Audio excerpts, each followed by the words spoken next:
عبیر احمد نے آج خودکشی کر لی اور ابدی نیند سو گیا، مگر آج اس کے گاؤں کے مرد و زن میں سے کوئی بھی چین سے نہیں سو پایا تھا۔ ہر کسی کی زبان پر ایک سوال تھا کہ اتنا متقی اور پرہیزگار شخص کیسے حرام کی موت چن سکتا ہے۔ اس کی کینسر کی مریض بیٹی نے اس کے سوئم والے دن خواتین کی محفل میں اس سوال کا جواب دیا تھا۔ اس کی بیٹی کا نام عطیہ عبیر تھا، وہ کینسر کی مریضہ تھی۔ کینسر چوتھی سٹیج پر تھا، ڈاکٹرز نے لا علاج قرار دے کر ہسپتال میں رکھنے سے منع کر دیا تھا اور گھر میں وہ موت کی منتظر تھی، مگر اس سے پہلے اسرائیل اس کے والد صاحب کی روح قبض کر کے لے گیا تھا۔ عطیہ عبیر نے والد صاحب کی خودکشی کے متعلق بات کرتے ہوئے بتایا کہ وہ اپنے بہن بھائیوں میں سب سے بڑے تھے، ان سے چھوٹا ایک بھائی اور 2 بہنیں تھیں۔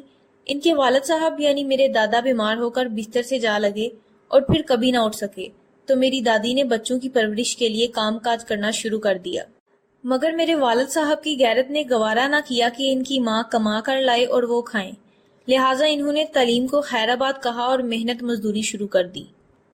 مجھے یاد ہے میرے والد صاحب نے 16 گھنٹے کام کیا ہے۔ وہ دن کو اپنا زمیندارہ کرتے، شام کو قریبی مل میں چلے جاتے اور 8 گھنٹے وہاں مزدوری کرتے۔ یوں ان کی ڈبل آمدنی سے گھر میں اخراجات اور بہن بھائیوں کی تعلیم کے بعد بھی بچت ہو جاتی تھی۔ وہ اس بچت سے ہر سال کوئی نہ کوئی چھوٹا بڑا جانور خرید کر رکھ لیتے تھے، کیونکہ ان کو پتا تھا جب بہن بھائی جوان ہو کر بڑی کلاسز میں پہنچیں گے تو گھر کے اخراجات کے علاوہ تعلیم کے اخراجات بھی بڑھ جائیں گے، لہٰذا ان کی پالیسی کامیاب رہی اور تقریباً 10 سال بعد جب میرے چچا نے FSC پاس کی تو اس وقت میرے والد صاحب کے پاس 30 کے قریب جانور تھے۔ جانوروں کے دودھ کی آمدن، والد صاحب کی مل کی آمدنی، زمینداری کی طرف سے آنے والی آمدن کی وجہ سے میرے چچا نے مکینیکل انجینئرنگ کے لیے پرائیویٹ طور پر UIT لاہور میں داخلہ لے لیا۔ میرے والد صاحب کے اتنے وسائل تھے کہ میرے چچا کی تعلیم کے لیے انہیں نہ تو کوئی جانور بیچنا پڑا اور نہ ہی کہیں سے ادھار لینا پڑا، مگر بعد ازاں جب میری دونوں پھپھوں نے میڈیکل کی فیلڈ کو چن لیا تو میرے والد صاحب کی آمدنی کم پڑنے لگی اور آہستہ آہستہ جانور بکنے لگے۔ دوسری طرف میرے والد صاحب شادی کر چکے تھے اور ہم لوگ بھی پیدا ہو چکے تھے، لہٰذا اب گھر کے اخراجات کو بھی دیکھنا تھا۔ خیر میرے والد صاحب کے سوائے اس بات کی کسی کو فکر نہ تھی۔ میرے چچا انجینئرنگ کے بعد فارغ ہوئے تو انہوں نے ہیوی انڈسٹریز ٹیکسلا میں ملازمت اختیار کر لی، مگر انہوں نے میرے والد صاحب کو کسی قسم کی سپورٹ نہ کی، بلکہ اپنا پیسہ جمع کرنے لگے تاکہ کاروبار کر سکیں۔ میرے والد صاحب نے کوئی شکوہ نہ کیا، بلکہ وہ خوش تھے کہ ایک دن ان کا بھائی کامیاب ہو کر ان کی طاقت بنے گا۔ دوسری طرف میری دونوں پھوپھوں کے ڈاکٹر بننے تک ہمارے تقریباً سارے جانور بک چکے تھے، بس اب گھر اور زمین باقی تھی۔ میری ایک پھوپھو نے تعلیم مکمل ہوتے ہی شادی کر لی اور شوہر کے ساتھ کینیڈا منتقل ہو گئیں۔ انہوں نے ہم سے قطع تعلق کر لیا، مڑ کر ہماری خبر نہ لی، یہاں تک کہ اپنے والد صاحب یعنی ہمارے دادا کی وفات پر بھی نہ آئیں۔ دادا کی وفات کے بعد دوسری پھوپھو نے بھی لندن جا کر تعلیم حاصل کرنے کی ضد لگا لی، تو میرے والد صاحب نے زمین سے اپنا اور چھوٹی پھوپھو کا حصہ بیچ کر انہیں بھی لندن بھیج دیا اور خود خالی ہاتھ رہ گئے۔ اب صرف مل والی ملازمت اور باقی دوسرے بھائی اور بہن کی زمین تھی، جس پر کاشتکاری کر کے انہوں نے ہمیں کھانا پلانا شروع کر دیا، مگر ہم دونوں بہنوں کی تعلیم چھڑوا دی۔ میں نے پڑھنے کی ضد کی تو میرے والد صاحب رونے لگے اور ہاتھ جوڑ کر کہا، یہ حق مجھے معاف کر دو، لہٰذا ہم دونوں بہنوں نے والد صاحب کے پاؤں چوم کر سینے سے لگا لیے اور مڑ کر کبھی پڑھائی کا نہ سوچا۔ میرے والد صاحب نے میٹرک تک میرے بھائی کو پڑھایا۔ جب میرا بھائی میٹرک میں تھا تو باقی تینوں بہن بھائیوں نے زمین اور گھر سے حصہ مانگ لیا۔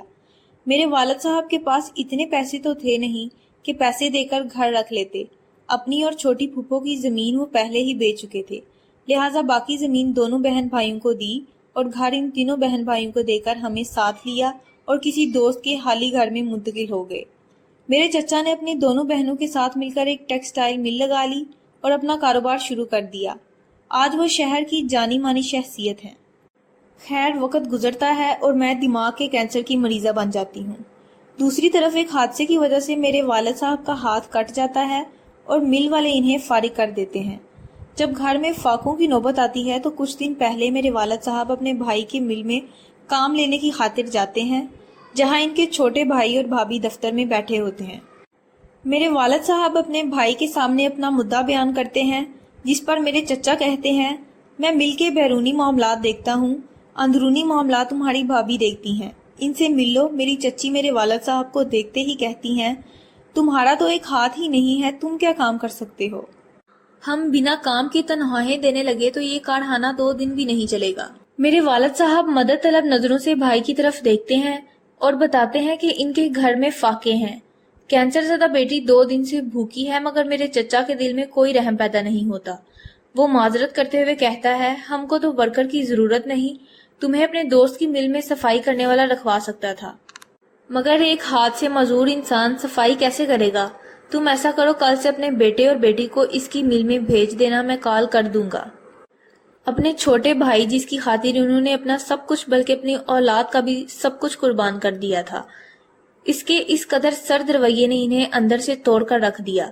واپس آ کر ساری رات وہ ہم سے دکھ بانٹتے رہے اور پھر صبح اٹھے تو پتا چلا والد صاحب خودکشی کر کے ابدی نیند سو چکے ہیں۔ میں یہاں بیٹھی ہوئی سب بہنوں سے التجا کرتی ہوں خدارا بڑے بھائیوں کا احسان یاد رکھیں، اور بھائیوں سے کہتی ہوں خدارا اپنی اولاد کا حق بھی اپنے بہن بھائیوں پر قربان نہ کر دیں، ورنہ بعد میں فقط پچھتاوے ہوں گے۔ آپ کی لاش گھر میں پڑی ہوگی اور آپ کی کینسر زدہ بیٹی رسی کی مدد سے سر کو باندھے ہوئے لوگوں کے گھروں میں جا کر پیسے مانگ رہی ہوگی تاکہ آپ کے لیے کفن خرید سکے۔ اس کے ساتھ ہی عطیہ عبیر منہ کے بل زمین پر گری اور مر گئی۔